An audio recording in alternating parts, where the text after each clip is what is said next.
നമ്മൾ ഓൺലൈനിലാണെങ്കിലും T വിക്കാണെങ്കിലും interviews എടുത്ത സമയത്ത് സിനിമ റിലീസ് ആവുന്നതിന് മുന്നേ പല കാര്യങ്ങളും പറയുന്നതിനൊരു പരിമിതി ഉണ്ടായിരുന്നു. ഇപ്പൊ എനിക്ക് തോന്നുന്നു നിങ്ങൾ എല്ലാവരും തന്നെ സിനിമ കണ്ടിട്ടുണ്ട്. അപ്പൊ കണ്ടതിന് ശേഷം ഈ സിനിമയെ കുറിച്ച് കൂടുതൽ അറിയാനുള്ള ഒരു ക്യൂരിയോസിറ്റി നിങ്ങൾക്ക് ഉണ്ടാവും എന്നറിയാം. പിന്നെ ഈ സിനിമ സ്വീകരിച്ച എല്ലാ പ്രേക്ഷകർക്കും നന്ദി പറയണം. ഇതൊക്കെയാണ് ഈ പ്രസ് മീറ്റിന്റെ ഉദ്ദേശം. അപ്പോൾ നിങ്ങൾക്ക് ഞങ്ങളോട് എല്ലാവരോടും ചോദിക്കാം. സ്ക്രിപ്റ്റ് റൈറ്റർ തങ്കം, ഡയറക്ടർ നാമാസ്, പ്രൊഡ്യൂസർ ആഷിഖ് ഉസ്മാൻ, സ്വരാജേട്ടൻ, ഞാൻ.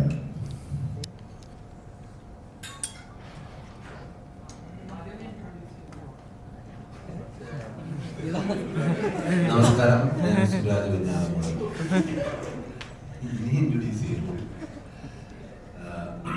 ഒരുപാട് സന്തോഷമുണ്ട് നമ്മുടെ ഈ സിനിമ ഇരുകൈ നീട്ടി സ്വീകരിച്ചതിൽ. നമ്മൾ പ്രതീക്ഷിച്ചതിനേക്കാൾ മേളിലായിരുന്നു നമുക്ക് കിട്ടുന്ന റെസ്പോൺസ്. ഏറ്റവും കൂടുതൽ ആൾക്കാർ പറയുന്നത് ഒരു ഉഗ്രൻ കോംബോയായിരുന്നു ആസിഫും ഞാനും കൂടെ ഉള്ള ഉഗ്രൻ കോംബോയായിരുന്നു എന്ന് പറഞ്ഞു. ഒരുപാട് സന്തോഷം. പിന്നെ അതുപോലെ തന്നെ തങ്കത്തിനെ കുറിച്ച് ഒരുപാട് നീ തങ്കമല്ലട പൊന്നപ്പൻ എന്നിങ്ങനെ പറയുന്ന ആൾക്കാരുണ്ട്. കാരണം ആദ്യത്തെ സിനിമ സൂപ്പർ ഹിറ്റ്, രണ്ടാമത്തതും അതിനേക്കാൾ മേളിൽ അഭിപ്രായം നേടി എന്ന് പറയുമ്പോൾ ഒരുപാട് സന്തോഷം. സംവിധായകനും ഭയങ്കര സന്തോഷത്തിലാണ് ആദ്യ സിനിമ ഇത്രയും വിജയം കൈവരിച്ചതിൽ. Producer one happy. കാരണം ആദ്യ ദിവസം തൊട്ട് ഇവരെങ്ങനെയാന്ന് പറഞ്ഞു കഴിഞ്ഞാൽ ഈ ക്യാഷ് വന്ന് വീഴുന്ന അനുസരിച്ചിട്ടാണ് സന്തോഷത്തിന്റെ അളവ് കൂടുന്നത്. പിന്നെ മനോഹരമായ ഒരു സിനിമ ചെയ്തതിലുള്ള സന്തോഷമുണ്ട്. എന്ത് കാര്യം വേണമെങ്കിലും ചോദിക്കാം. ഇത് ഒരു റിയൽ സ്റ്റോറി ആയിരുന്നു. അത് ഞാൻ ഇടയ്ക്കൊക്കെ പറയുമായിരുന്നു. ശരിക്കും എൻ്റെ കഥാപാത്രം എന്ന് പറയുന്നത് തങ്കത്തിൻ്റെ കഥാപാത്രമാണ്. ബാക്കിയെല്ലാം പറഞ്ഞു കൊടുക്കും. മറ്റേ ആളെവിടെ, ഇദ്ദേഹത്തിൻ്റെ കഥാപാത്രം ചെയ്യുന്ന ആളെവിടെ?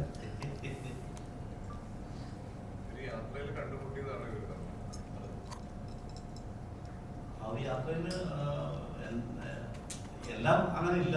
എന്നാൽ പോലും നമ്മൾ പല സീക്വൻസുകളൊക്കെ ജീവിതത്തിലുണ്ടായ ചില പല ഇൻസിഡൻസ് ഒക്കെ എടുത്ത് വെച്ചിട്ടൊക്കെയാണ്, കണ്ടതും കേട്ടതുമായ കാര്യങ്ങളൊക്കെ എടുത്ത് വെച്ചിട്ടാണ് സ്ക്രിപ്റ്റ് തയ്യാറാക്കുന്നത്. എന്നാൽ അതിനകത്ത് ചെറിയൊരു എക്സ്പീരിയൻസ് ലൈൻ ഉണ്ട്. Experience line കൊണ്ടുണ്ട്.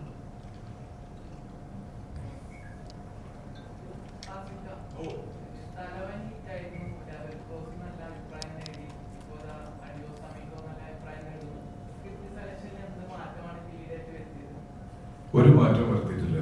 ഞാൻ എപ്പോഴും ചെയ്യുന്ന പ്രോസസ്സ് തന്നെയാണ് ചെയ്തത്. പിന്നെ ഞാൻ എപ്പോഴും പറയുന്ന ഒരു കാര്യമാണ്, കഴിഞ്ഞ 15 വർഷമായിട്ട് സിനിമകൾ ചെയ്തുകൊണ്ടിരിക്കുകയാണ്. അപ്പോൾ ഒരുപാട് നല്ല ടെക്നീഷ്യൻസിന്റെ കൂടെ വർക്ക് ചെയ്യാൻ പറ്റിയിട്ടുണ്ട്, ഒരുപാട് നല്ല ആക്ടേഴ്സിന്റെ കൂടെ വർക്ക് ചെയ്യാൻ പറ്റിയിട്ടുണ്ട്. എൻ്റെ കൂടെ എൻ്റെ സമപ്രായക്കാരായ ഒരുപാട് നടന്മാരും വലിയ വലിയ വിജയങ്ങൾ കൈവരിക്കുന്നത് ഞാൻ കണ്ടിട്ടുണ്ട്. അപ്പൊ അവരിൽ നിന്നൊക്കെ ഇൻസ്പയർഡ് ആയിട്ടുണ്ടാവാം. അതിലുണ്ടായ മാറ്റങ്ങളാണ്. ബോധപൂർവം ഞാൻ ഇന്നു മുതൽ നന്നാവാം എന്ന് പറഞ്ഞ് ഞാൻ ചെയ്തിട്ടില്ല. അത് അറിയായിരുന്നെങ്കിൽ ഞാൻ നേരത്തെ ചെയ്തത്.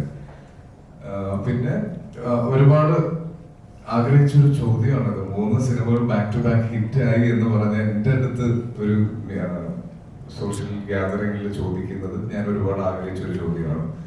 അതിനൊരുപാട് സന്തോഷമുണ്ട്. ഒരു വലിയ റെസ്പോൺസിബിലിറ്റി കൂടിയാണ്. പ്രത്യേകിച്ച് ഈ വർഷം തുടങ്ങിയപ്പോൾ മുതൽ നമ്മൾ മലയാള സിനിമയെ പറ്റി അല്ലെങ്കിൽ മലയാളം ഫിലിം ഇൻഡസ്ട്രീനെ പറ്റി നമ്മളും പുറത്തുനിന്നുള്ള ആളുകളും എല്ലാം വളരെ അഭിമാനത്തോടെ പറയുന്ന ഒരു കാര്യമാണ് നമ്മളുടെ സിനിമകളെ പറ്റി. അപ്പൊ അത് മുന്നോട്ട് കൊണ്ടുപോകാൻ പറ്റി. ഈ വർഷം ഞാനൊരു പടം ഇറക്കിയത് മോശമാക്കിയില്ല എന്നുള്ളൊരു സന്തോഷം എനിക്കുണ്ട്. 3 ഡിഫറെന്റ് ജോണറിലുള്ള സിനിമകൾ എനിക്ക് തന്നെ ചെയ്യാൻ പറ്റി. നമ്മുടെ ഇൻഡസ്ട്രിയിൽ വരുന്നത് ഇപ്പോൾ തമിഴിൽ നിന്നൊക്കെ ഉള്ള പല റിവ്യൂവേഴ്സും എടുത്തു പറയുന്നത് നമുക്ക് കാണാൻ പറ്റിയിട്ടുണ്ട്.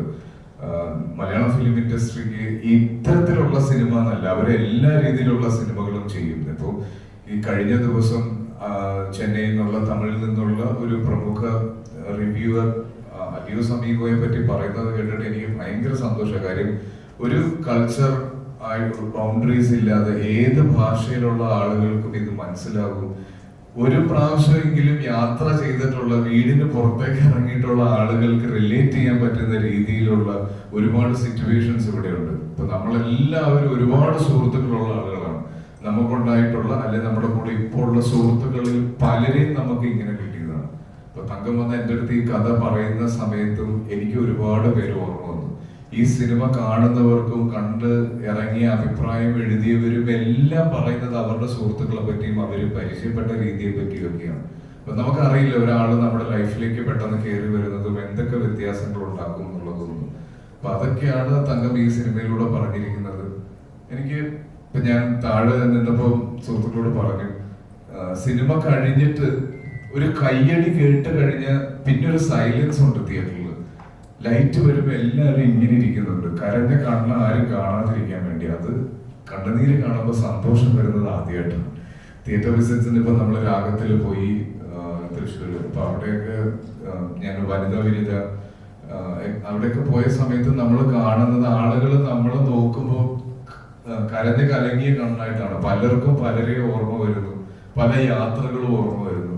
അപ്പൊ അതൊക്കെയാണ് ഈ സിനിമ പയ്യെ പയ്യെ ആളുകളിലേക്ക് എത്തുന്നു എന്നുള്ളതിന്റെ ഒരു വലിയ സൈൻ. ഞാൻ വിചാരിച്ചത് അത്രയും ഈ സിനിമ എത്തിയിട്ടില്ല. ആളുകൾ അറിഞ്ഞ് എത്തുന്നതേ ഉള്ളൂ. ഒരു പക്ഷെ ഇത്തരത്തിലുള്ള ഒരു ഫീലിംഗ് നേരത്തെ ഉണ്ടായത് സൺഡേ ഹോളിഡേക്കാണ്. സൺഡേ ഹോളിഡേ ഇതുപോലെ ആദ്യത്തെ 2-3 ദിവസം കഴിഞ്ഞ് ഫാമിലി ഓഡിയൻസ് വന്ന് തുടങ്ങിയതിന് ശേഷമാണ് ആ സിനിമ വലിയൊരു വിജയത്തിലേക്ക് പോവുകയും 110 ദിവസത്തോളം അത് ഓടുകയും ചെയ്തത്. അത്തരത്തിലുള്ള ഒരു വിജയത്തിലേക്കാണ് ഈ സിനിമ പോകുന്നതെന്നാണ് എന്റെ പ്രതീക്ഷ. ഈ കഴിഞ്ഞ ശനിയും ഞായറുമായിട്ട് ഏറ്റവും കൂടുതൽ വന്ന് കണ്ടത് ഫാമിലീസ് ആണ്. നമുക്ക് കാണാം, മുത്തശ്ശനും മുത്തശ്ശിയും അച്ഛനും അമ്മയും മക്കളും ഒക്കെ ആയിട്ട് സിനിമ കാണാൻ വരുന്നതും അവര് ഇതിന്റെ ഇമോഷൻ കൃത്യമായി മനസ്സിലാക്കുന്നതും ഒക്കെ. അപ്പം യെസ്, എന്തോ ചോദിച്ചു, ഞാൻ എന്തൊക്കെയോ പറഞ്ഞു. സോറി. അതുപോലെ നിങ്ങളുടെ ക്യാരക്ടറായിട്ട് അത് പൊതുവെ നമ്മുടെ സിനിമയിൽ അങ്ങനെ ആക്ടേഴ്സ് പറയുന്നുണ്ട്, ആ ക്യാരക്ടറായിട്ട് പറയുന്നുണ്ട് ആരുടെ ഐഡിയ ആയിരുന്നത്? നഹാസിന് ഒരുപാട് ഐഡിയാസ് ഉള്ള ഒരു മനുഷ്യനാണ്. അതുപോലെ തന്നെ സപ്പോർട്ട് ചെയ്ത് കൊടുത്ത ഒരാളാണ് ഇതിന്റെ തിരക്കഥാകൃത്ത് തങ്കവും സംവിധായകനും നിർമ്മാതാവും. അപ്പൊ ഞങ്ങളിത് ഇങ്ങനൊരു പ്ലാൻ ഇത് ആദ്യം ചെയ്തത് ഹണിബിയിലാണ്. ഹണിബി തുടങ്ങുമ്പോൾ ഞാനും ബാലുവും കൂടെ നിന്നിട്ട് പറയുന്നുണ്ടായിരുന്നു. അപ്പൊ പെട്ടെന്നാണ് നഹാസ് ഇങ്ങനെ എന്നോട് ചോദിച്ച്, ഇക്ക നമുക്ക് നിങ്ങളുടെ രണ്ടുപേരുടെ സ്ലാങ്ങിൽ ഇത് പറഞ്ഞാലോ. അപ്പൊ അവിടെ മുതൽ ഓഡിയൻസ് ഇത് ശ്രദ്ധിക്കണം എന്നുള്ളതും, കാര്യം നമ്മൾ ഇവരുടെ രണ്ടുപേരുടെയും വലിയ ബാക്ക് സ്റ്റോറീസ് ഒന്നും ഈ സിനിമയിൽ കാണിക്കുന്നില്ല. അപ്പൊ നമുക്ക് ആദ്യം മുതൽ തന്നെ ഈ ക്യാരക്ടേഴ്സിനെ ഓഡിയൻസിലേക്ക് എത്തിക്കണം എന്നുണ്ടായിരുന്നു. അതിന് ഉണ്ടാക്കിയ ബ്രില്യന്റ് ഐഡിയ ഇദ്ദേഹത്തിന്റെയാണ്.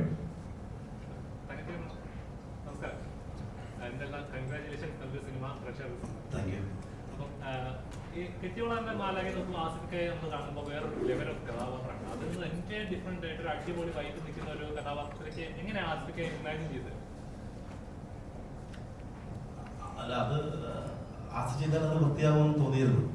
അതുകൊണ്ട് തന്നെയാണ് മെയിനായിട്ട് ഇങ്ങനെ ഈ കഥ എൻഡ് ചെയ്യുമ്പോൾ പോലും സത്യം പറയാൻ അവരുടെ പ്രശ്നങ്ങൾ മാറുന്നില്ല, അവരുടെ ജീവിതത്തിൽ പിന്നെയും മുന്നോട്ട് പോകുന്നത്. പലരും തിയേറ്ററിൽ ഇറങ്ങിയപ്പോൾ പറയാം ഇതിന് 2ാം ഭാഗം വന്നിരുന്നെങ്കിൽ അവരുടെ ലൈഫിൽ എന്ത് സംഭവിച്ചു, അവരുടെ ലൈഫിൽ ആരൊക്കെ ഉണ്ടെന്ന് അറിയാനായിട്ടുള്ള ഇൻട്രസ്റ്റുകൾ പലരും പറഞ്ഞിട്ടുണ്ട്. ശരിക്കും 2ാം ഭാഗം തന്നെ ചാൻസ് ഉണ്ടോ? അവര് വീണ്ടും വലിയ കണ്ണുമുട്ടോടെ കൊടുട്ടെ, ചിലപ്പോ കണ്ണുമുട്ടാൻ സാധ്യത ഉണ്ടാവുമല്ലോ. നമ്പറൊക്കെ മേടിച്ചിട്ടില്ലേ അല്ലേ?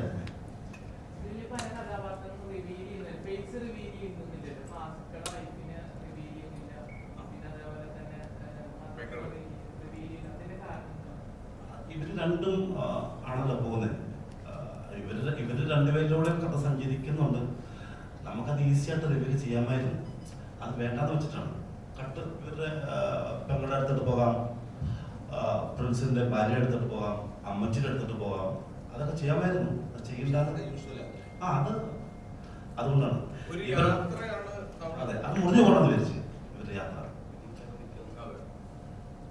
നമ്മൾ പ്ലാൻ ചെയ്തതും തങ്കത്തിന്റെ മനസ്സിലുണ്ടായിരുന്നത് ഒരു യാത്രയാണ്. ആ യാത്ര അതുകൊണ്ടാണ് ഇവരുടെ പ്രശ്നങ്ങളൊന്നും അവസാനിക്കുന്നില്ല. ഇവര് വേറൊരു തലത്തിലേക്ക് ജീവിതം കൊണ്ടുപോകുന്നില്ല, ഒന്നുമില്ല. ആ യാത്ര മാത്രമാണ് നമ്മൾ കാണിക്കാൻ ആഗ്രഹിച്ചത്. അത് മാത്രമാണ്, അതിൽ മാത്രമാണ് കോൺസെൻട്രേറ്റ് ചെയ്തത്. അപ്പൊ ഈ ചോദ്യം വന്നതുകൊണ്ട് 2 പേരോടാണ് നന്ദി പറയാനുള്ളത്. അത് ഇങ്ങനെ നമ്മൾ സോഷ്യൽ മീഡിയയിൽ കൂടെ ഒന്നും പറഞ്ഞാൽ അത് മതിയാവില്ല. അതുകൊണ്ട് ഈ അവസരം ഞങ്ങൾ ഉപയോഗിക്കുകയാണ്. അപർണ ബാലമുരളിയും രജിഷ വിജയനും അജു വർഗീസ് 3 പേരാണ് ഈ സിനിമയിൽ ശബ്ദം കൊണ്ട് അഭിനയിച്ചിരിക്കുന്നത്. അതില് ഇത് കേട്ട് ഇവരെ മനസ്സിലാക്കുക എന്ന് പറയുന്നത് വലിയൊരു അംഗീകാരം തന്നെയാണ്. ഞാൻ നേരത്തെ റോഷാക്കിന്റെ സമയത്ത് പറഞ്ഞ പോലെ കണ്ണ് കണ്ട ആളുകൾ മനസ്സിലാക്കി എന്ന് പറയുന്ന പോലെ ശബ്ദം കണ്ടവർ മനസ്സിലാക്കി. ഒരു നല്ല സിനിമയെ സപ്പോർട്ട് ചെയ്യാൻ അവർ ശബ്ദം കൊണ്ട് മുന്നോട്ട് വന്നു. അപ്പം ഒരു പക്ഷേ മലയാളം ഫിലിം ഇൻഡസ്ട്രിയിൽ മാത്രമുള്ള കാര്യങ്ങളാണ് ഇതെല്ലാം. ഒരു സിനിമയ്ക്ക് വേണ്ടിയിട്ട് ലീഡിംഗ് ആയിട്ട് നിൽക്കുന്ന മുൻനിരയിലുള്ള 3 താരങ്ങൾ ശബ്ദം തന്ന് ഇതിൽ ഭാഗമാകുന്നു എന്ന് പറയുന്നത് ഭയങ്കര അടിപൊളി കാര്യമാണ്. ഒരു ഡയലോഗ് പറയായിരുന്നു, എനിക്ക് അന്ന് സത്യം പറയാൻ വളരെ ഇമോഷണൽ ആയിട്ട് ആസിഫിനെ കെട്ടിപ്പിടിച്ച് ഉമ്മ കൊടുക്കണമെന്നുണ്ടായിരുന്നു. അന്ന് നേരെ ആസിഫിനെ കാണാനാണ് വരുന്നതെന്നൊക്കെ പറയുന്നത്. അത്രയും ആസിഫിനെ കുറെ നാൾ കൂടി കാണണമെന്ന് ആഗ്രഹിച്ച ഒരു കഥാപാത്രത്തിൽ കാണാൻ സാധിച്ചെന്നൊക്കെ പറയായിരുന്നു. വന്നായിരുന്നു ഞാൻ വന്ന് കെട്ടിപ്പിടിച്ചു 2 ഉമ്മയും. കാര്യം ഞാൻ എത്രത്തോളം സിനിമയെ ഇഷ്ടപ്പെടുന്നുണ്ടെന്നും ഞാൻ സിനിമ എത്രത്തോളം ആഗ്രഹിക്കുന്നുണ്ടെന്നും സിനിമ എത്രത്തോളം എഫേർട്ട് ഞാൻ ഇടുന്നുണ്ടെന്നും ഒക്കെ ഏറ്റവും കൂടുതൽ അറിയാവുന്ന ആളുകളിൽ ഒരാൾ ജിസാണ്. അപ്പോൾ എൻ്റെ ഓരോ വിജയവും ജിസിന് സ്പെഷ്യൽ ആയിരിക്കും എന്നുള്ളത് എനിക്ക് ഉറപ്പുണ്ട്. അത് ജിസിന്റെ എക്സൈറ്റ്മെന്റിൽ എനിക്ക് മനസ്സിലായി. പിന്നെ ഈ സിനിമയുടെ 2ാം ഭാഗം ഞാൻ ഇപ്പൊ കെട്ടിയോളന്റെ മാലാക ചെയ്ത സമയത്ത് തങ്കം എനിക്ക് ഒരുപാട് ഭക്ഷണം കഴിക്കാനുള്ള അവസരം തന്നു. നല്ല വയറ് വേണം എന്ന് പറഞ്ഞാണ് തങ്കം കഥ പറയാൻ തുടങ്ങിയത്. ഈ സിനിമയ്ക്കും അങ്ങനെ തന്നെയാണ് തുടങ്ങിയത്. ഇപ്പൊ ആ സിനിമയിൽ ആ ഷർട്ട് ഇല്ലാതെ നിൽക്കുന്ന ഒരു പോർഷൻ ഉണ്ട്. അപ്പൊ അത് കണ്ടിട്ട് എൻ്റെ അടുത്ത് കുറെ പേര് പറഞ്ഞു, എടാ ഇങ്ങനെയൊക്കെ ബോഡി കാണിക്കണോ? എൻ്റെ അടുത്ത് തങ്കം ആദ്യം പറഞ്ഞതാണ്, ആ സീനിൽ ഷർട്ട് ഇല്ലാണ്ട് നിൽക്കുമ്പോൾ ഒരു കോഴിയെ ഗ്രില്ല് ചെയ്യായിട്ട് ഓടിയിരിക്കണം എന്ന് പറഞ്ഞ് ഞാൻ അതിനുവേണ്ടി ഒരുപാട് എഫേർട്ട് ഇട്ടു. നല്ല വയറുണ്ടാക്കിയിട്ടുണ്ടായിരുന്നു. അപ്പൊ ഈ സിനിമ അങ്ങനെയുള്ള ഡീറ്റെയിലിംഗ് കൂടിയാണ് മുന്നോട്ട് പോകുന്നത്. അപ്പൊ ആ ക്യാരക്ടേഴ്സ് രണ്ടുപേരുടെയും വളരെ ഇമ്പോർട്ടന്റ് ആണ്. ഇനി സുരാജേട്ടനോട് ചോദിക്കും പ്ലീസ്. കുറെ നാള് തമാശകൾ ചെയ്തു, പിന്നീട് കുറെ കൂടെ സീരിയസ് ആയ കഥാപാത്രങ്ങൾ ചെയ്തു. ഇപ്പൊ വീണ്ടും നാച്ചുറൽ ആയിട്ട് നമ്മുടെ കൂട്ടത്തിൽ ഒരാളെ നമുക്ക് റിലേറ്റ് ചെയ്യാൻ പറ്റുന്ന ഒരാളുടെ ഒരു കഥാപാത്രങ്ങൾ ചെയ്തത്. ശരിക്കും പ്രേക്ഷകരെ തങ്ങളുടെ കഥാപാത്രത്തെ കാണുമ്പോൾ നമ്മുടെ ചുറ്റുവട്ടത്തുള്ള ഒരു നോർമൽ ഒരു വ്യക്തിയെ കാണുന്ന പോലെ, അല്ലെങ്കിൽ ആ വ്യക്തി ഫേസ് ചെയ്യുന്ന പ്രശ്നങ്ങളൊക്കെ റിലേറ്റ് ചെയ്യാൻ പറ്റുന്നുണ്ട്. ഇതേപോലത്തെ കഥാപാത്രം ചെയ്യാനാണ് ഇച്ചിരി താല്പര്യം. എല്ലാത്തരം കഥാപാത്രങ്ങളും ചെയ്യണമെന്ന് ആഗ്രഹിക്കുന്നു. നമ്മുടെ കയ്യിൽ വരുന്നതിൽ ഏറ്റവും ബെസ്റ്റാണ് നമ്മൾ ചൂസ് ചെയ്യുന്നത്. അപ്പോൾ കെട്ടിയോളാനന്റെ മാലാക കഴിഞ്ഞപ്പോൾ തന്നെ അദ്ദേഹത്തിന് മോട്ടോ ഇട്ടതാണ്. എനിക്ക് തോന്നുന്നു അത് കഴിഞ്ഞ് റിലീസ് കഴിഞ്ഞ് 2 ആഴ്ച കഴിഞ്ഞപ്പോൾ തന്നെ എന്നോട് ഒന്ന് കഥ പറഞ്ഞു. 1 അല്ല 2, 3 കഥ പറഞ്ഞു. അതിൽ പിന്നെ അതിങ്ങനെ വൈകി എന്തായാലും അത് തിയേറ്ററിലേക്ക് എത്തി. ഒരുപാട് സന്തോഷം. കഥ പറഞ്ഞപ്പോൾ ഒരുപാട് ചിരിച്ചതാണ്. ഇത് ഒരു റിയൽ ലൈഫ് സ്റ്റോറി കൂടിയാണ്. പിന്നെ ഇത്തരത്തിലൊരു സിനിമയുടെ ഈ ഒരു വൻ വിജയമായി തീർന്ന സിനിമയുടെ ഭാഗമാകാൻ കഴിഞ്ഞതിൽ ഒരുപാട് സന്തോഷം. എല്ലാത്തരം വേഷങ്ങളും ചെയ്യണമെന്ന് ആഗ്രഹിക്കുന്നു. ഇത് മാത്രമല്ല, അങ്ങനെ നല്ല നല്ല കഥാപാത്രങ്ങൾ എൻ്റെ വരട്ടെ, നിങ്ങളെ സന്തോഷിപ്പിക്കാൻ പറ്റട്ടെ.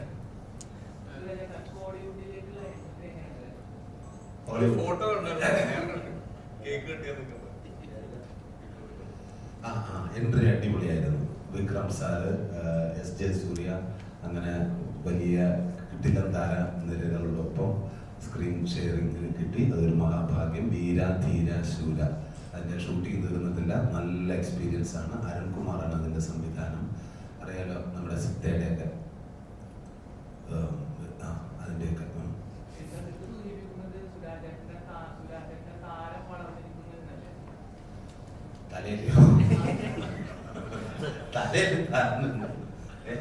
തീർച്ചയായിട്ടും അതിൽ ഒരുപാട് സന്തോഷമുണ്ട്.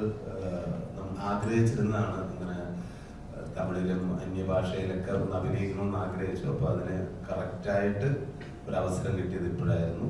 അത് മാക്സിമം നിങ്ങൾക്ക് ഒരു തരത്തിലും മോശം വരാതെ മാക്സിമം എൻ്റെ എല്ലാ എഫേർട്ടും ഞാൻ അതിലിട്ടിട്ടുണ്ട്.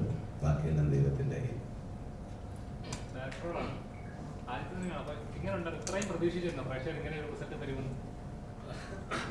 അത് നമ്മള് ഭയങ്കരമായിട്ട് ആഗ്രഹിച്ച സിനിമയാണ്. അപ്പം അങ്ങനെ തിയേറ്ററിൽ നീ പറഞ്ഞ പ്രേക്ഷകരുടെ പടം കഴിയുമ്പോൾ കിട്ടുന്ന റെസ്പോൺസ് കാണുമ്പോൾ ഒരുപാട് സന്തോഷമുണ്ട്.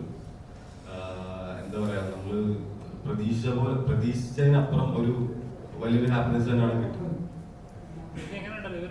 ഒരു യാത്ര തന്നെയായിരുന്നല്ലോ, പല സ്ഥലം എല്ലാ ജില്ലകളിലും കവർ ചെയ്തിട്ട് ശരിക്കും പറഞ്ഞാൽ എക്സ്പ്ലോറിംഗ് ആണ് സിനിമ. ഇവരുമായിട്ടുള്ള എങ്ങനെയുണ്ടായ എക്സ്പീരിയൻസ് ഒക്കെ? അടിപൊളി എക്സ്പീരിയൻസ് ആയിരുന്നു. അതായത് നമ്മളിപ്പോൾ ആ സിനിമ നിങ്ങൾ കണ്ട പോലെ തന്നെ നമ്മൾ ട്രാവൽ ചെയ്ത് ഷൂട്ട് ചെയ്തതാണ്. അപ്പം അതിന്റെ ഒരു എക്സ്പീരിയൻസ് ഉറപ്പായിട്ട് അടിപൊളിയായിരുന്നു. കാരണം മലയാള സിനിമകൾ പറഞ്ഞാൽ എപ്പോഴും എക്സ്പെരിമെന്റ് ചെയ്യാൻ ആഗ്രഹിക്കുന്ന ഒരു സിനിമ, ഒരു ഇൻഡസ്ട്രിയാണ്.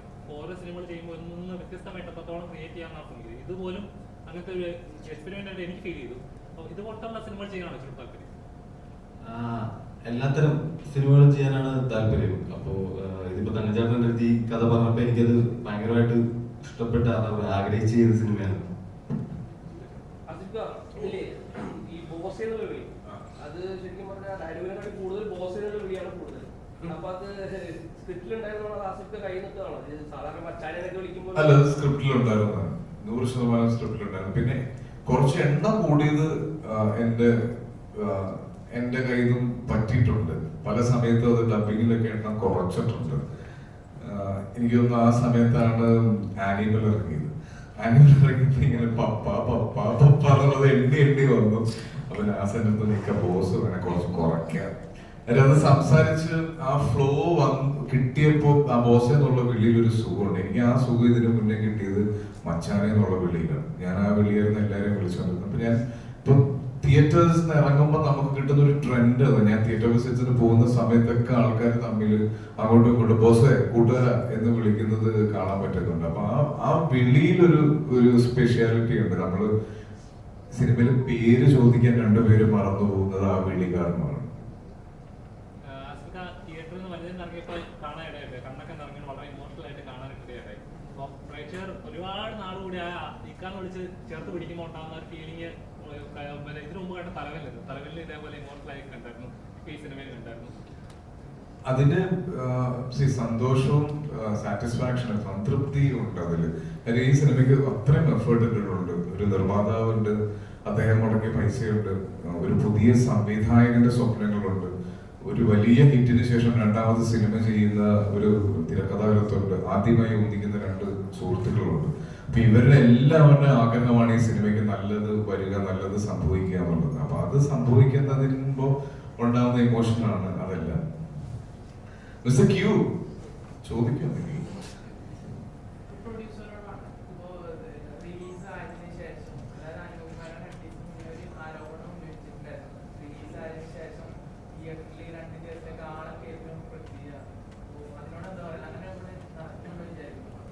അത് പുള്ളിയുടെ തന്നെ ചോദിക്കട്ടെ, എനിക്കറിയില്ല. അങ്ങനെ പുള്ളി പറഞ്ഞിട്ടുണ്ടെങ്കിൽ അത് പുള്ളിയുടെ അഭിപ്രായമല്ലേ, പുള്ളിയുടെ തന്നെ ചോദിക്കണം. ആസിക, ഇപ്പോൾ നമ്മുടെ വയനാട് നടന്ന ഒരു സംഭവം one of the biggest national disaster തന്നെയാണ്. അപ്പം അതിനുശേഷം ഇറങ്ങുന്ന മലയാള സിനിമകളിലെ ഒരു സിനിമയാണ് അടിയൂർ. അപ്പം ഇത്തരത്തിൽ സിനിമയ്ക്ക് പോകാനും അല്ലെങ്കിൽ അത്തരത്തിലുള്ള വിനോദങ്ങൾക്ക് വേണ്ടി പണം മാറ്റിവെച്ച ഒരുപാട് ആളുകൾ ഇപ്പം ആ ഒരു മുഖ്യമന്ത്രിയുടെ ദുരിതാശ്വാസ ഫണ്ടിലേക്ക് പണം കൊടുത്തിട്ടുണ്ട്. അപ്പം ഈ സിനിമയുടെ റിലീസ് പോസ്റ്റ്പോൺ ചെയ്തിട്ട് വീണ്ടും അതിലേക്ക് ആ ഒരു ഡേറ്റിലേക്ക് ആക്കുകയായിരുന്നു. അപ്പം ഈ ഒരു പർട്ടിക്കുലർ ടൈമിലല്ലായിരുന്നെങ്കിൽ ഇതിലും കൂടുതൽ ആളുകൾ തിയേറ്ററിലേക്ക് വരില്ല. അതിനെപ്പറ്റി ഇനി നമ്മൾ ചിന്തിച്ചിട്ട് കാര്യമില്ല. നമുക്ക് എല്ലാവർക്കും മുന്നോട്ട് പോയേ പറ്റുള്ളൂ. നമ്മളിപ്പോൾ ജീവിതത്തിൽ അവിടെ അതിന് വിക്റ്റിമായവർക്കും ഇനിയൊരു ജീവിതമുണ്ട്. അവര് മുന്നോട്ട് പോകുന്നുണ്ട്. അവരെ മുന്നോട്ട് പോകാൻ നമ്മളെ കൊണ്ടൊക്കെ പറ്റുന്ന പോലെ നമ്മളെ സഹായിക്കുന്നുണ്ട്. നമ്മളെപ്പോഴും കൂടെയുണ്ട്. അത് കഴിഞ്ഞ ദിവസത്തെ പോലെ അവിടുത്തെ രക്ഷാപ്രവർത്തനം നിർത്തിയത് കൊണ്ടോ പട്ടാളക്കാർ തിരിച്ചു പോയത് കൊണ്ടോ ഒന്നും അത് അവിടെ തീരുന്നില്ല. നമ്മളെപ്പോഴും അവരുടെ കൂടെയുണ്ട്. എന്താവശ്യം വന്നാലും നമ്മളുണ്ട്. അതുപോലെ തന്നെയാണ് നമ്മളുടെ ബാക്കിയുള്ള എല്ലാവരുടെയും ജീവിതവും. അത് മുന്നോട്ട് പോയേ പറ്റുള്ളൂ. നമ്മളിപ്പോൾ സിനിമ ഷൂട്ട് ചെയ്തു, ഇതിന്റെ ഫുൾ പണികളും തീർത്ത് നമ്മൾ 2-ാം തീയതി റിലീസ് ചെയ്യാൻ നിൽക്കുന്നതിന്റെ ഒരു ദിവസം മുന്നെയാണ് ഇത് സംഭവിക്കുന്നതും. അപ്പൊ തന്നെ നമ്മളെല്ലാവരും സിനിമാ സംഘടന എല്ലാവരും ഒറ്റക്കെട്ടായി റിലീസുകൾ മാറ്റിവെച്ചു. അതൊരിക്കലും ആള് കുറയും എന്ന് ഓർത്തിട്ടല്ല, നമ്മളത് ചെയ്യാൻ പാടില്ല എന്ന് തിരിച്ചറിഞ്ഞിട്ട് തന്നെയാണ്. അപ്പോൾ അത് ആശിക്കും അങ്ങനെ ഒരു തീരുമാനം എടുത്തു. അപ്പൊ നമുക്കിത് ഇത്രയും ഷൂട്ട് കഴിഞ്ഞ് ഇത്രയും നിർമ്മാതാവിന് ചെലവായ പൈസ മുഴുവൻ അവിടെ ബ്ലോക്കായി കിടക്കുന്നു എന്ന് പറഞ്ഞ ഒരു അവസ്ഥയിൽ ഇനിയും ഇത് ഹോൾഡ് ചെയ്ത് വെക്കുന്നതിൽ കാര്യമില്ല. അപ്പൊ ഒരാൾ മുന്നോട്ട് വരണം. നമുക്ക് നമ്മളെ കൊണ്ട് ചെയ്യാൻ പറ്റുന്നത് ചെയ്ത് തുടങ്ങിയതിനു ശേഷം നമ്മുടെ പ്രൊഫഷനിലേക്ക് വരുമ്പോൾ നമ്മൾ തീർച്ചയായിട്ടും അടുത്ത സ്റ്റെപ്പ് എന്നുള്ള രീതിയിൽ ഇതിന്റെ റിലീസിനെ പറ്റി നമ്മൾ ചിന്തിച്ചു.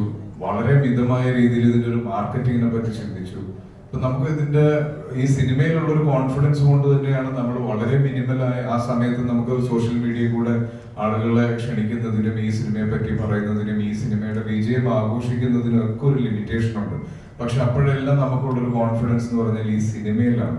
ഈ സിനിമ ഇറങ്ങി കണ്ടു കഴിയുന്നവർ തമ്മിൽ പരസ്പരം സംസാരിക്കുകയും ഒരു സിനിമ എപ്പോഴും വിജയിക്കുന്നത് മൗത്ത് പബ്ലിസിറ്റി കൂടെയാണ്. അപ്പൊ അത് ഈ സിനിമയ്ക്ക് സംഭവിക്കും എന്നുള്ളത് വളരെ ഒരു ഉറച്ച വിശ്വാസം ഉണ്ടായിരുന്നു. പല സമയത്തും പല ആളുകളും ഇതിന് ലാഗ് ഉണ്ടെന്നൊക്കെ പറയുന്നത് കേട്ടിട്ടും നമ്മളൊന്ന് ടെൻഷൻ ആകുമ്പോഴും തിയേറ്റേഴ്സിൽ നിന്ന് കിട്ടുന്ന റെസ്പോൺസ് അത്രയും മനോഹരമായിരുന്നു. നമ്മൾ നേരിട്ട് കാണുന്നതും സോഷ്യൽ മീഡിയയിലൂടെ കിട്ടുന്നതും ഇപ്പൊ നിങ്ങളെല്ലാവരും റിവ്യൂസ് ഇട്ടതും എല്ലാം അത്തരത്തിലുള്ളതാണ്. അപ്പൊ അതാണ് നമ്മൾ ശരിക്കും ഈ സിനിമയ്ക്ക് ആഗ്രഹിച്ചതും സംഭവിച്ചുകൊണ്ടിരിക്കുന്നതും. മാത്രമല്ല നമുക്ക് എല്ലാവർക്കും അറിയാം, സമാനതകളില്ലാത്ത ദുരന്തമാണ് വയനാട് സംഭവിച്ചത്. അപ്പോൾ അവിടെ നിന്ന് വരുന്ന വാർത്തകൾ ഡെയിലി നമ്മൾ ന്യൂസിലൂടെ ഇത് കണ്ടുകൊണ്ടിരിക്കുകയാണ്. അവിടെ ഉള്ള ആൾക്കാർക്ക് മാത്രമല്ല ഇത് കണ്ടുകൊണ്ടിരിക്കുന്നത്, നമുക്കും ട്രോമയുടെ ഒരു വേറൊരു രീതിയിലേക്ക് പോയിക്കൊണ്ടിരിക്കുകയാണ്. തീർച്ചയായിട്ടും നമ്മുടെ ഈ സിനിമ അതിജീവനത്തിന്റെ കഥയാണ്. അപ്പോൾ അതിൽ നിന്നും ഫുൾ ടൈം നമ്മളെല്ലാവരും ഈ ടി വിയിലൂടെ ഈ ന്യൂസ് ഇങ്ങനെ കണ്ടുകൊണ്ടിരിക്കുന്നു. അത് കുറെ കഴിയുമ്പോൾ നമുക്ക് ബാധിച്ച പോലെ തന്നെയാണ്. അപ്പോൾ അതിനൊക്കെ കറക്റ്റ് ടൈം വന്നപ്പോൾ തന്നെയാണ് നമ്മുടെ സിനിമ റിലീസാക്കിയതും. ഈ സിനിമയും ഒരു അതിജീവനത്തിന്റെ കഥയാണ്. ഇപ്പോൾ നമ്മുടെ സഹോദരങ്ങളെ തിരിച്ചു കൊണ്ടുവരേണ്ട ഉത്തരവാദിത്വം നമ്മുടെ എല്ലാവരുടെ ഉത്തരവാദിത്വമാണ്, കടമയാണ്. അത് ഇനിയും എന്തൊക്കെ ചെയ്യാൻ പറ്റുമോ അതെല്ലാം നമ്മുടെ ഭാഗത്തു നിന്നും ഉണ്ടാവും. Thank you.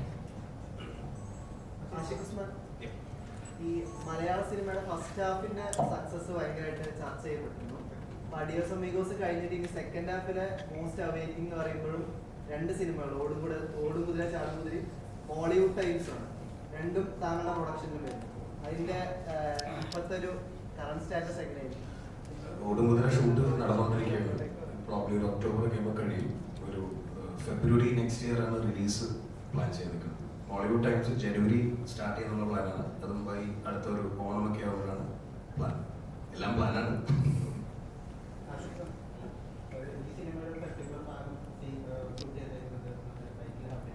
അതെ,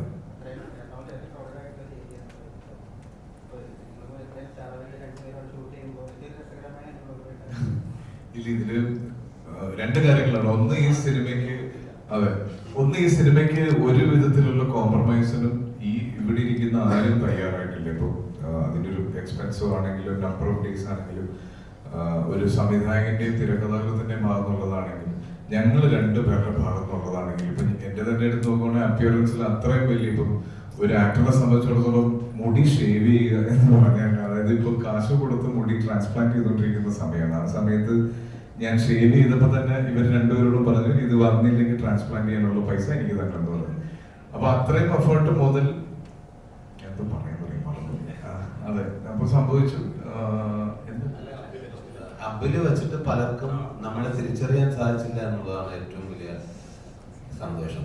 പക്ഷെ അല്ല, ആസിഫിനെയും പെട്ടെന്ന് കിട്ടുന്നില്ല, പിന്നെ എന്നെയും കിട്ടുന്നില്ല. ഞാനും ആ ബസ് സ്റ്റാൻഡിലെ സൈഡിൽ കൂടെ ചെന്നിരിക്കും. എൻ്റെ അടുത്ത് വന്നിട്ട് മനയെ കോട്ടയം ബസ്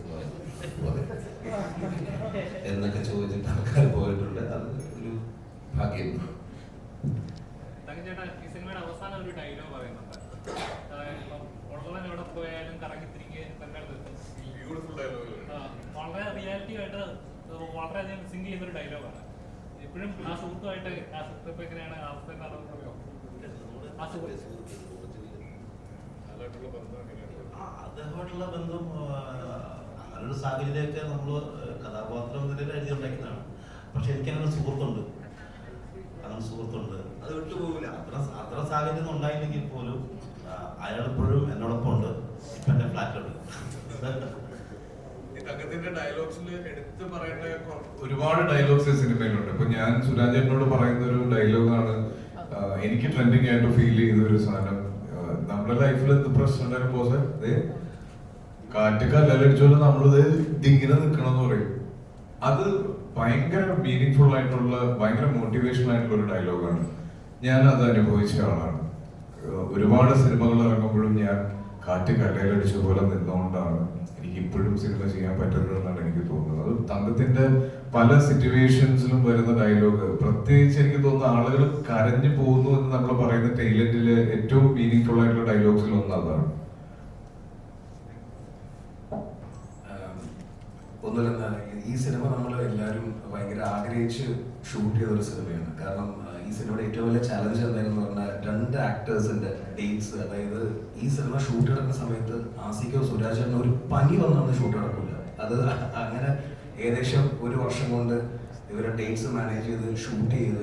അപ്പോൾ ഈ എല്ലാം, അതായത് ഞങ്ങളെല്ലാം ഇതിന്റെ സിനിമാറ്റോടും ജിംഷി ആണെങ്കിലും വിഷ്ണു ആണെങ്കിലും തങ്കം, നാസ്, ആസി, സുരാജേട്ടൻ, ഇവർ സുരാജേട്ടൻ ഞാൻ ചെയ്ത 4ാമത്തെ സിനിമയാണ്. അപ്പോൾ ഞങ്ങൾ ഒരുപാട് സുഹൃത്തുക്കൾ വളരെ ആഗ്രഹത്തോടെ ചെയ്തൊരു സിനിമയാണ്. പക്ഷേ ഈ സിനിമ ഞങ്ങൾ പ്രതീക്ഷിച്ച ഒരു റിസൾട്ടും അതിനേക്കാളും വലിയ റിസൾട്ടാണ് കഴിഞ്ഞ 3 ദിവസമായിട്ട് നമ്മുടെ പ്രേക്ഷകർ തന്നുകൊണ്ടിരിക്കുന്നത്. കാരണം ഏതൊരു സിനിമയും നമ്മൾ ഇപ്പോൾ ഫസ്റ്റ് ഡേ സിനിമ റിലീസായി ആ ഫസ്റ്റ് ഡേനേക്കാളും സെക്കൻഡ് ഡേ അതിന്റെ കളക്ഷൻ ഇൻക്രീസ് ചെയ്യുക, തേർഡ് ഡേ അതിനേക്കാൾ ഇൻക്രീസ് ചെയ്യുക. അതാണ് ഒരു സിനിമ വിജയം അങ്ങനെയാണ് സംഭവിക്കുന്നത്. അപ്പോൾ ഈ ഒരുപാട് റിവ്യൂസ്, അതായത് എനിക്കൊക്കെ വന്ന മെസ്സേജിലൊരു കയ്യും നടക്കില്ല. അതാണ് അപ്പോൾ എല്ലാവരോടും ഇത് ഓഡിയൻസിനോട് പറയണം, thank you so much for accepting our film. സുരജേട്ടാ, ചോദ്യം ചോദിക്കുന്നതിന് മുന്നേ ഒരു കാര്യം പറയാനുണ്ട്. ഔട്ട്ഫിറ്റ് അടിപൊളിയായിട്ടുണ്ട്. സാധാരണ ആസിഫ് അലിയാണ് ഇത്തരത്തിലുള്ള ഔട്ട്ഫിറ്റിലേക്ക് വരാറുള്ളത്. ഇവനെ കണ്ടല്ലേ നമ്മളും പഠിക്കുന്നത്. ഇങ്ങനെയുള്ള കുറേ ടീമുണ്ട്. ഇപ്പൊ ഒരുപാട് സന്തോഷം. ഇത് വിക്രം സാറും ഇതുപോലെ പറഞ്ഞു, ഔട്ട്ഫിറ്റ്സ് സൂപ്പർ നൈസ്. ഇതേ സാധനം തന്നെ അന്ന് ഇട്ടത്. Thank you. അപ്പൊ ക്വസ്റ്റ്യൻ, ആസിഫിക്കോടൊപ്പം ഒരു സിനിമ അഭിനയിച്ചിട്ട് കുറെ നാളായിട്ട് അഭിനയിച്ചിട്ടില്ല എന്ന് പറഞ്ഞു. അങ്ങനെയാണ് അഭിനയിച്ചിട്ടേ ഇല്ല. ഓക്കെ, അപ്പൊ ഇതില് ത്രൂ ഔട്ട് നിങ്ങൾ ഒരുമിച്ചാണ്. അപ്പൊ ഇനി ഒരു സ്ക്രിപ്റ്റ് ആസിഫ് അലിയോടൊപ്പം അഭിനയിക്കാനായിട്ട് വരുവാണെങ്കിലുള്ള റിയാക്ഷൻ എന്തായിരിക്കും? അപ്പൊ അഡ്വാൻസ് വാങ്ങിക്കും. പറയാൻ വരുമ്പോ തന്നെ വൈകി ആസിഫുമായിട്ടാണ് അഡ്വാൻസ് ഡേറ്റ് പറ എന്ന് പറയും. മാറാതിരിക്കാനാണ് അഡ്വാൻസ് കേട്ടോ. കാര്യം എന്നെ ഓക്കെ എന്ന് പറഞ്ഞിട്ട് പിന്നെ മാറ്റിക്കരുത്. ആദ്യം അഡ്വാൻസ് തന്നെ എന്നെ ബ്ലോക്ക് ചെയ്തു. എല്ലാവരും പറയുന്നത് നല്ല കോമ്പിനേഷൻ ആയിരുന്നു. ആ കോമ്പിനേഷനിൽ ഇത്രയും ഒരു ഹിറ്റ് സമ്മാനിക്കാൻ കഴിഞ്ഞതിൽ ഒരുപാട് സന്തോഷം. ഇനിയും അത് സംഭവിക്കട്ടെ. ഞാൻ റെഡിയാണ്. പിടിക്കാൻ സാർ. അപ്പോൾ എല്ലാവർക്കും ഒരുപാട് നന്ദി. ഈ രാവിലെ തന്നെ ഇങ്ങനെ ഒരു പ്രസ് മീറ്റ് വെച്ചതിൽ നിങ്ങൾ എല്ലാവരും എത്തിയതിലും ഇത്രയും ക്വസ്റ്റ്യങ്ങൾ ഇത്രയും ആക്റ്റീവായിട്ട് കൂടെ നിൽക്കുന്നതിൽ ഒരുപാട് സന്തോഷം. എപ്പോഴും ഈ ചിരി എന്നെ കാണുമ്പോഴും ഞങ്ങളെ കാണുമ്പോഴും നിങ്ങളുടെ മുഖത്ത് ഉണ്ടാവട്ടെ എന്ന് ഞാൻ ആഗ്രഹിക്കുന്നു. ഈ സിനിമ ഇനിയും അർഹിക്കുന്ന ഒരു വലിയ വിജയമുണ്ട്. അതിലേക്ക് എത്തിക്കാൻ നിങ്ങളുടെ കൂടെ സഹായം വേണം. അപ്പോൾ ഉറപ്പായിട്ടും ഓൺലൈൻ മീഡിയ എന്നുള്ള രീതിയിലും TV മീഡിയ എന്നുള്ള രീതിയിലും എല്ലാ സപ്പോർട്ടും ഞാൻ പ്രതീക്ഷിക്കുന്നു. നന്ദി. എന്റെ വാപ്പ എന്നോട് ചോദിച്ചിരുന്നില്ല. അനിയനിപ്പോ സിനിമ ചെയ്തുകൊണ്ടിരിക്കുന്നു. സുരേഷ് ചേട്ടനോട് ഒരു സിനിമ ചെയ്തിട്ടുണ്ട്, അത് ഇറങ്ങാനുണ്ട്. ഞങ്ങള് പ്രൊഫഷണൽ വൈസ് അല്ലെങ്കിൽ സിനിമ കാര്യങ്ങൾ ചർച്ച ചെയ്യലില്ല ഞങ്ങൾ തമ്മിൽ കാണുമ്പോൾ. എനിക്ക് ഇപ്പോഴും അവൻ അനിയനാണ്. ഇപ്പോഴും ഞാൻ അവരുടെ അടുത്ത് എന്താ പരിപാടി എന്ന് മാത്രമേ ചോദിക്കാറുള്ളൂ. നിങ്ങളോടൊക്കെ ചോദിക്കുന്ന പോലെ തന്നെ അവരോട് ചോദിക്കാറുള്ളൂ. എന്തൊരു അപ്പൊ ഓക്കെ, താങ്ക് യു. അല്ല, അവനോട് ചോദിക്കാറില്ല, അവനെ കാണാറുണ്ടോ? അപ്പൊ താങ്ക് യു. ഇന്നത്തെ ഏറ്റവും ഹൈലൈറ്റ് ചോദ്യം, ഔട്ട്ഫിറ്റ് സൂപ്പർ. എല്ലാവരും ഒന്ന് കണ്ടോ?